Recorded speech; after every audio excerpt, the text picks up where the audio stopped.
cold outside. And it's cold. And there's nothing like cold to make you think about clothes. And that's our next interview. So we're going to interview this wonderful young man. His name is Tyler Harris. And he started Cool Clothing Company. And I'm going to go inside and see if he got a hoodie or something.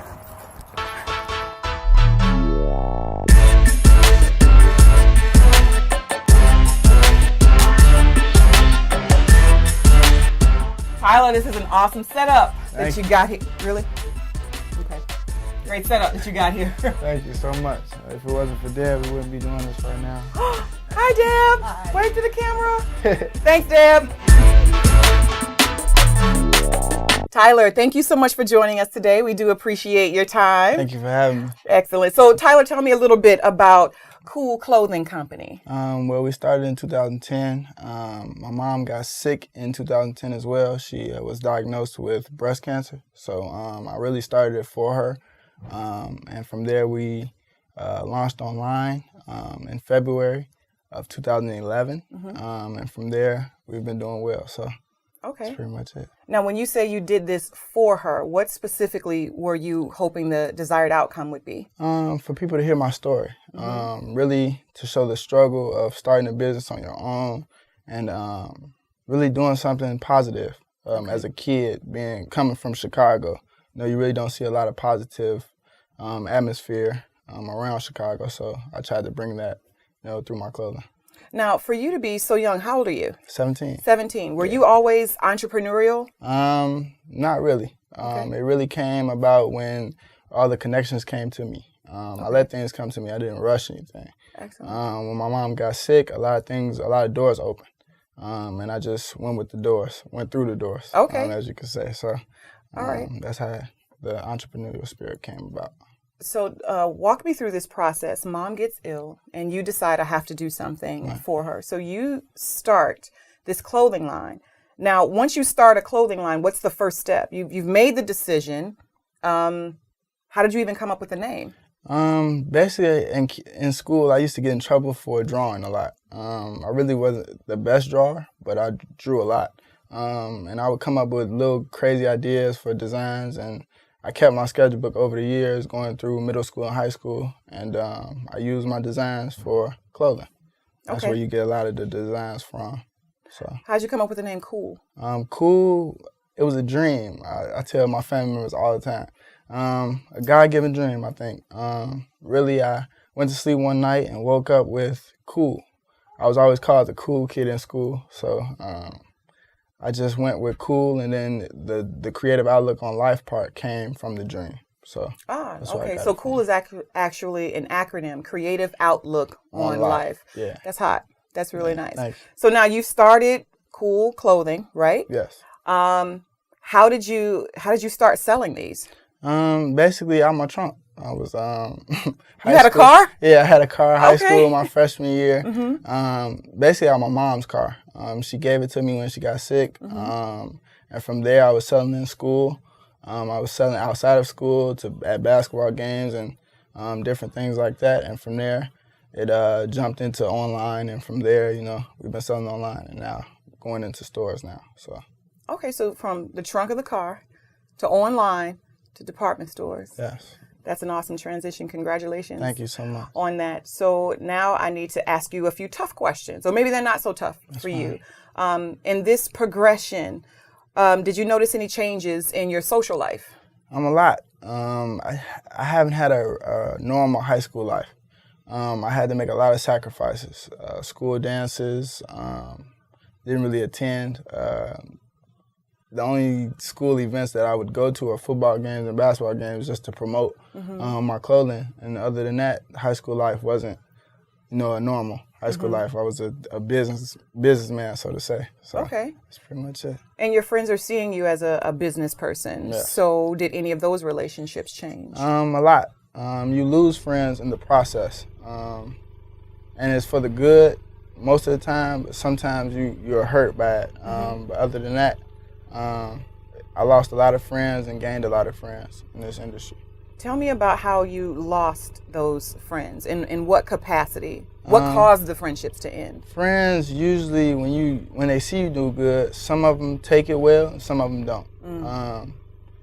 you can sell clothes and make a lot of money, and then you have friends that will ask you for free clothes or free money, so to say. And you got to make the right decision for yourself, the positive decision for yourself. And that was my positive decision, to let those friends go.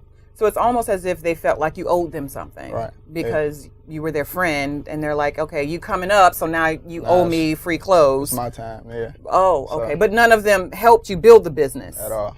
Ah, Yeah. okay. And tell me about the friends that you gained. Business friends. I've gained a lot. I had to build a team because I found out in the long run that I had to build a team to stay afloat. So my photographer is one, Miguel. I have models that model for me that are also friends of mine. And I also have a push team, so to say, that we do in the suburbs where we push clothes to different schools and everything like that. And they're also friends of mine. So. Oh, excellent. So did you gain these friends through the development of the clothing company? Yes, you can say I took my clique and turned it into faculty. So it's a good thing that my friends have the same mission and the same drive as me, and it's a wonderful thing to do, to see your friends grow with you, and that's a powerful thing. See, now, the only way I believe that you're 17 is because you told me that you were 17, but your mindset is so far advanced. As my grandma used to say, you've been here before. It's so far advanced, more so than the average 17-year-old, and I'm really, really proud of you. Thank you. By the way, from the very first conversation that I had with you, I could tell that there was something very unique and entrepreneurial about you. And I'm a creative person, so I get exactly what it is that you're saying. But now I want to shift gears a little bit, and I want to talk about the future. So you have this clothing line. It went from the trunk to online to department stores. How do you keep it fresh? Like, what's next? I keep an innovative spirit. I keep changing up the designs and changing up the colorways that I go with. We do, for our first three collections, we did sports-related gear. So you might see a baseball T-shirt inspired by Jackie Robinson, or you might see a tie-dye shirt. You might switch it up for the summertime or something like that. So we just changed it up to keep kids involved. Kids play sports, so they relate to sports. Kids, listen to music, so we try to relate to music as well. So, which is intertwined. So that's how we come up with the designs and stuff. And how do you know when a certain plan, a marketing plan that you have is working? How do you determine, yep, let's stay on this path? When kids keep calling or kids keep asking for the new. When I have my peers come to me and ask me, Tyler, when is the next clothes coming out? That keeps me going. The clothing that you release first, if they keep asking for more, then you know you're doing something. Okay. And how do you come up with this? Are all of the designs out of your head, or do you have a creative team? All out of my head. Like I said, I had a sketchbook, and most of the first designs came out of the sketchbook. And I was drawing since I was in 8th grade. And my freshman year, I really didn't want to use the sketchbook anymore, so I had it just sitting around, and I was like, well, this is my dream, so I'm going to go ahead and make it happen. And I had the designs and popped them out on shirts and samples and stuff. So, which one's your favorite? Right now, the new pieces, the new cool logo, which is the head and everything, is the new favorite for me because it shows like the cool aspect of cool clothing. So that's really my favorite now. Okay. And you'll see a lot of it. You said it's your favorite now, so there might be a new favorite it might be a little bit later on. I noticed the tie-dye. Yeah. Tell me about the tie-dye. Basically, the tie-dye, the 70s era, Jimi Hendrix, and just showing that era. Like, I wanted to do something that was positive because, the era was all about peace and love. And this shirt really shows peace and love in a lot of different ways. So that's why I like the bright colors and the peace and happiness design on it. So it's really fresh and really new. So okay, and so because it's new, how is it being received right now? It was doing well in the summertime. Now that it's going into winter, December. So people are still buying them though. It's really a popular shirt because people like the message behind it. On the website, we show in the description what the message means, and on the back of the shirt it says "It's all love." So that means a lot coming from our city, coming from Chicago, and it means just to show the love, never hate on anyone. Just keep the love and keep the peacefulness. Keep striving for excellence.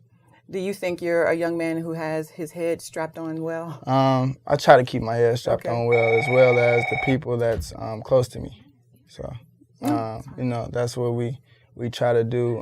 My family keeps my head on straight. You know, anybody in my family keeps my head on straight. So they try to keep me in a positive aspect so I can keep moving forward. Okay. So that leads me to my next question. So what woman or women, past or present, would you deem as someone who's thriving fearlessly? Well, I grew up in a family that is full of women. Okay. It goes down from my mom to my grandma. Coming from a single parent home, being my mom was a strong lady in my life, and my grandma being a strong lady in my life. I have those two women who backed me on everything I did, whether it be basketball or whether it be anything, music, or whether it be clothes. They always backed me on it. Then you have my cousins, who I also call aunts, and they've been a big help. Lynetta Albright, Denise Hunter, and Sherry Hunter. Okay. Been a big support in me doing this, and it's been a good thing. How are they thriving fearlessly? They're doing their thing, doing what they love to do, and that's help people. Positive. They're keeping the positive atmosphere. They're making sure everybody succeeds. They don't want to see anybody fail. And that's what I love about them. Excellent. Yeah. So, and I'm glad that I have a male on the show who's coming up in business, because I don't have an opportunity to ask this question. So as a male and your business is starting to grow, do you find that you're getting hit on a lot more? I've gotten there. Well, a couple women have come up to me and, you know, either want to model for the clothing line or just want to talk to me as a person. And you have to also choose that wisely as well. Because not everybody is in for your best interest. That's like right. They're not. Everyone doesn't want to talk to you just because you're, you know, Tyler. They want to talk to you because you own a clothing line at 17, or they want to talk to you because you have a car, or talk to you because you have money.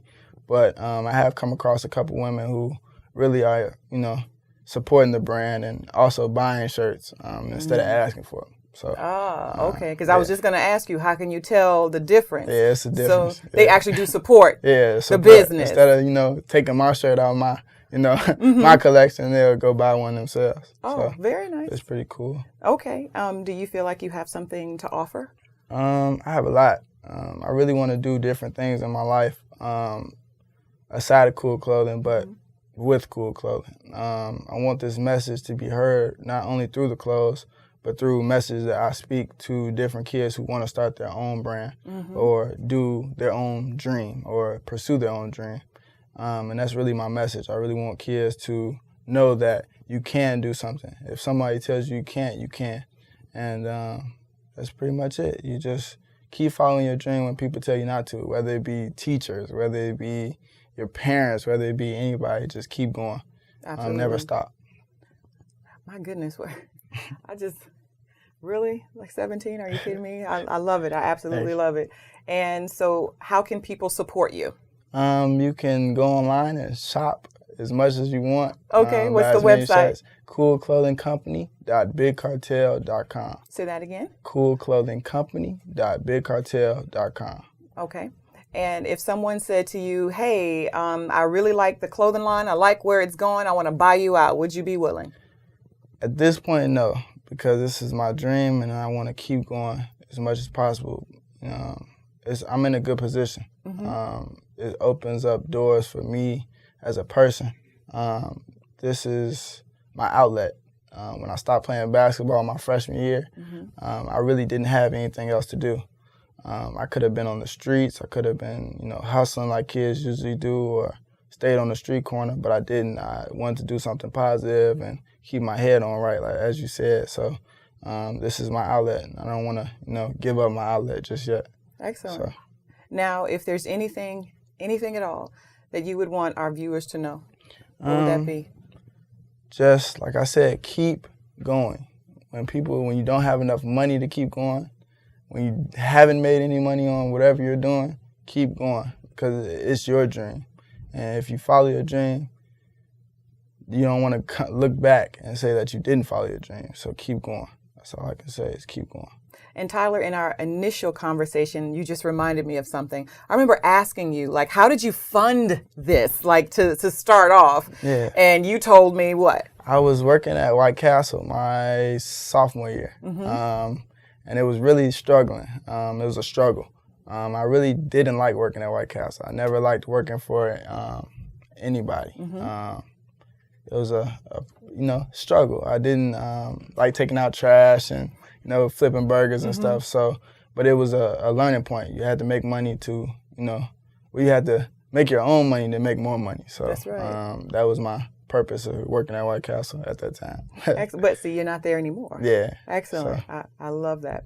And I'm going to say it again because I mean it from my heart. I'm very proud of you. Thank you so much. And I love that you have encouraged our viewers, but I'm going to encourage you. Stay the path. Stay the path. Stay the path. You have a wonderful thing going. I love the direction. I love where your mind is. And sometimes you can get distracted, and you know that. Yeah. But even in the distraction, just stay the path. I want to encourage you to do that. Even at 17, you're inspiring me. Thank you. I really wish at 17 but that's okay, because what's mine is mine. What's Tyler's belongs to Tyler. And Tyler, thank you so much for joining us on the show. You are definitely someone who is thriving fearlessly. I appreciate your time.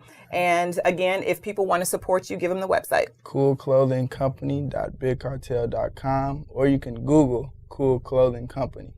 It'll pop up. Excellent. Thank you so much for joining us on the show. And for the viewers, until next time, thrive fearlessly. I'm Erica Gilchrist, award-winning speaker, author, and trainer. And thank you for watching this episode of WTF, Women Thriving Fearlessly. While you're here, go ahead and subscribe to this YouTube channel and be sure to share this video with all your friends and all your social networks. And head on over to theunstoppablewoman.net where we can take your questions and comments. And until we speak again, thrive fearlessly.